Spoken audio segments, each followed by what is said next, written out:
ওং নমো ভগবতে বাসুদেবায় নমঃ। জয় শ্রীকৃষ্ণ। রাধে রাধে। বন্ধুরা, এখন বৈশাখ মাস চলছে, যে মাসকে ভগবান শ্রীকৃষ্ণের মাস বলা হয়ে থাকে। তাই এই মাস চলাকালীন যদি আপনারা ঘুম থেকে উঠে এই তিনটি সংকেত পান, তাহলে বুঝবেন শ্রীকৃষ্ণের কৃপা আপনার সাথে সর্বদা রয়েছে। তাই এই সংকেতগুলির মধ্যে যদি একটি সংকেতও আপনি ঘুম থেকে উঠে বুঝতে পারেন, তার মানে বুঝবেন যে এই মাসটি আপনার খুব ভালো কাটবে।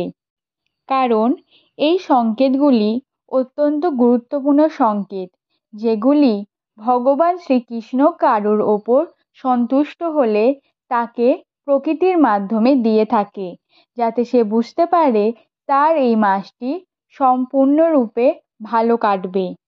এই সমস্ত কিছু সংকেতগুলি বিভিন্ন শাস্ত্রে উল্লেখিত রয়েছে, যাতে আমরা পরবর্তীকালে বুঝতে পারি যে আমাদের ভালো সময় আসার আগে আমরা ঠিক কোন সংকেতগুলি ভগবানের দ্বারা পেয়ে থাকব।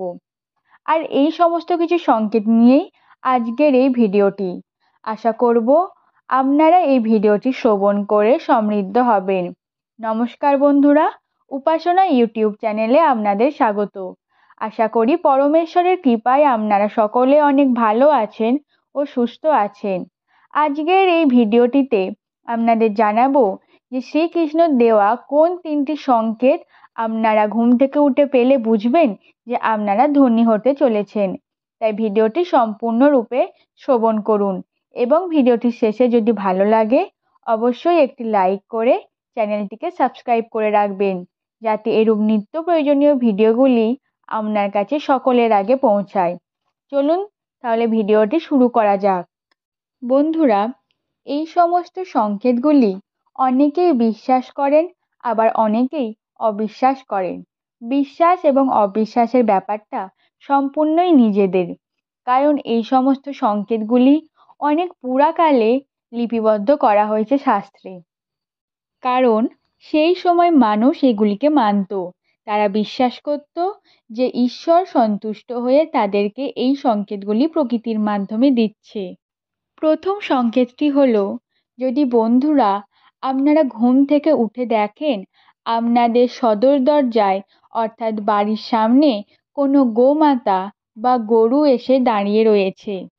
এছাড়া আপনি যদি ঘুম থেকে ওঠা মাত্রই কোনো গরুর ডাক শুনতে পান, তাহলে বুঝবেন যে এই মাসটি অর্থাৎ বৈশাখ মাসটি আপনার অত্যন্ত ভালো কাটবে। কারণ শাস্ত্রে বলা আছে যে গোমাতাকে যদি কেউ সকালবেলা উঠে খাবার খেতে দেয় বা গোমাতার দর্শন করে বা গোমাতার ডাক শুনতে পায়, তাহলে তার সেই দিনটি যেমন ভালো কাটবে, তেমনি মাসের প্রতিটি দিন তার শুভ কাটবে। কোনো রকম খারাপ খবর তার এই মাসে আসবে না এবং সেই ব্যক্তি সমস্ত দেবদেবীর আশীর্বাদ প্রাপ্ত ঘটে। এবং এই আশীর্বাদ প্রাপ্ত করায় তার যদি এই বৈশাখ মাসে কোনো রকম বিপদ বা ফাঁড়া থেকে থাকে, তাহলে সেটি সে পেরিয়ে যায়। তাই বন্ধুরা মনে রাখবেন, যদি এই বৈশাখ মাস চলাকালীন আপনারা ঘুম থেকে উঠে কোনো গোমাতার ডাক শুনতে পান বা গোমাতাকে সদর দরজায় দেখতে পান, তাহলে বুঝে নেবেন এই মাসটি আপনার অত্যন্ত শুভ কাটবে। এবং একটি জিনিস খেয়াল রাখবেন যে এই সময় যদি আপনার বাড়িতে কোনো গোমাতা আসে, তাহলে কখনোই তাকে না খাইয়ে তাড়িয়ে দেবেন না। অর্থাৎ আপনার সাধ্যমতো সামর্থ্য মতো তাকে কিছু অন্ন দেবেন, তারপর তাকে যেতে দেবেন। তাচ্ছিল্য করে তাকে বাড়ি থেকে বের করে দেবেন না। দ্বিতীয় সংকেতটি হলো, বন্ধুরা যদি আপনারা ঘুম থেকে উঠে দেখেন যে এক ঝাঁক পাখি আপনার বাড়ির ছাদে বা আপনার বাড়ির উঠানে বা আপনার বাড়িতে থাকা কোনো গাছে এসে বসেছে, তাহলে বুঝবেন এটি আপনার জন্য একটি শুভ বার্তা বয়ে নিয়ে এসছে।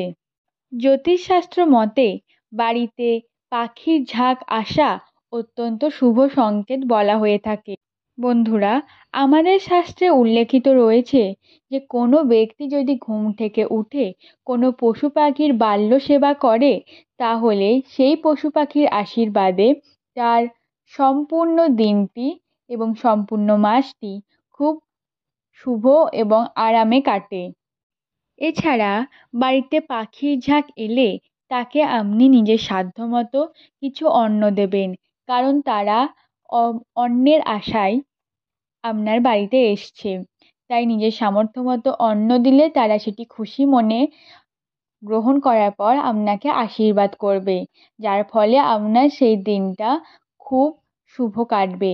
কোনো রকম বাধা বিপত্তি থাকলে সেটা আপনি খুব সহজেই পেরিয়ে যাবেন।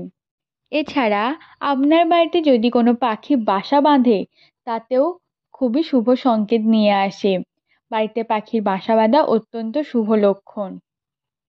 তৃতীয় সংকেতটি হলো, বন্ধুরা, যদি আপনারা ঘুম থেকে উঠে শুনতে পান দূর থেকে কোনো ঠাকুরের গান আপনার কাছে ভেসে আসছে এবং সেটি শোনা মাত্রই আপনি মন থেকে একটি আনন্দ অনুভূতি করছেন এবং সেই আনন্দের ফলে আপনার চোখ থেকে অশ্রু বইছে, তার মানে বুঝবেন যে এটি অত্যন্ত শুভ সংকেত। কারণ ঘুম থেকে উঠে ঠাকুরের নাম জপ করা, ঠাকুরের গান ভেসে আসা এটি অত্যন্ত শুভ। এই গানটি যখন আপনার কান দিয়ে আপনার মনের ভেতরে যাবে এবং আপনি আনন্দের অনুভূতি হবে, তার মানে বুঝবেন এটা আপনার ভক্তির ফল, আর ভক্তির কারণেই আপনার চোখ থেকে জল আসছে। তাহলে বুঝবেন ভগবান শ্রীকৃষ্ণ আপনার প্রতি অত্যন্ত প্রসন্ন, তাই এরূপটি আপনার সাথে ঘটছে। এছাড়া বাড়িতে আর আপনার জীবনে যদি ভালো সময় আসে তার আগে আপনি এই বিশেষ কয়েকটি সংকেত পাবেন, যেগুলি হলো: 1. বাড়িতে যদি মা লক্ষ্মীর আগমন ঘটতে শুরু করে, তাহলে বুঝবেন যে আপনার বাড়িতে কিছু কালো পিঁপড়ে ঘুরঘুর করবে, অর্থাৎ সেটা আপনার বাড়ির সদর দরজায় হোক কিংবা ঠাকুর ঘরে। যদি কালো পিঁপড়েরা ঘোরাঘুরি করে, তার মানে বুঝবেন মা লক্ষ্মীর আগমন আপনার বাড়িতে ঘটতে চলেছে। দ্বিতীয় সংকেতটি হলো টিকটিকি। হ্যাঁ বন্ধুরা, আপনি যদি দেখেন যে আপনার বাড়ির দেওয়ালে 3টে টিকটিকি একসঙ্গে রয়েছে এবং তারা নিজেদের মধ্যে কোনো ঝামেলা ছাড়াই একে অপরের সাথে রয়েছে, তাহলে বুঝবেন এটি অত্যন্ত শুভ সংকেত। এটি মা লক্ষ্মীর ইঙ্গিত দেয় যে মা লক্ষ্মী আপনার ঘরে বাস করছে। তৃতীয় সংকেতটি হলো, যদি আপনার বাড়িতে ছোট বাচ্চারা খেলাধুলা করতে আসে। হ্যাঁ বন্ধুরা, যদি দেখেন যে আপনি কোনো কাজে বেরোচ্ছেন, সেই সময় আপনাকে দেখে কোনো বাচ্চা হাসছে বা আপনার বাড়িতে ছোট বাচ্চারা খেলাধুলা করতে আসছে, তাহলে বুঝবেন স্বয়ং শ্রীকৃষ্ণ আপনার বাড়িতে প্রবেশ করতে চলেছে। কারণ আমাদের শাস্ত্রে উল্লেখিত রয়েছে যে বাচ্চাদের মধ্যে ভগবান শ্রীকৃষ্ণের বাস। তাই ছোট বাচ্চারা যদি আপনার বাড়িতে খেলাধুলা করতে আসে, তার মানে ভগবান শ্রীকৃষ্ণ স্বয়ং আপনার বাড়িতে প্রসন্ন হয়ে আসছে। আশা করব বন্ধুরা আপনারা এই সংকেতগুলি সম্পর্কে বুঝতে পেরেছেন। এই সংকেতগুলির মধ্যে একটিও যদি আপনারা পেয়ে থাকেন, তাহলে বুঝবেন এই মাসটি আপনার অত্যন্ত ভালো কাটবে। আর যদি ইতিমধ্যে পেয়ে যান, তাহলে অবশ্যই নিচের কমেন্ট বক্সে জানিয়ে যাবেন। আজকের ভিডিওটি এই পর্যন্তই। আবার দেখা হবে নতুন কোনো ভিডিও নিয়ে। ততক্ষণ ভালো থাকবেন, পরিবারের সকলকে ভালো রাখবেন। নমস্কার।